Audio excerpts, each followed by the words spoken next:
Zborovanje ni imelo klasičnega prizvoka, kjer bi sindikalni voditelji po dolgem in počez udrihali čez državo, ampak je imelo bolj noto druženja. Mišljenja o prazniku pa so si enotna. Današnji časi so takšni, da ni čas za praznovanje. Nažalost je stanje v državi, tudi v Evropi, zelo slabo. Ravno sem gledal prejšnji teden podatke.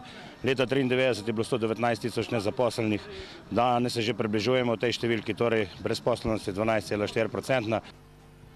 Na prireditveni prostor je prišlo večje število pohodnikov iz Belokranjske in Posavsko-Dolenjske smeri. Sprejeli pa so jih godbeniki Slovenskih železnic.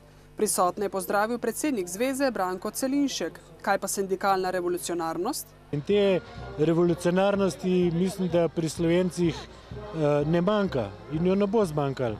Je pa seveda stvar presoje, pri katerih zadevah smo lahko revolucionarni, pri katerih je pa potrebno malce razmisliti. Ne moramo graditi na rezultatih zgodovine iz 60 let, danes smo leta 12. Po tradiciji se je druženje na Gorjancih prepletalo s športom in prijateljskim druženjem.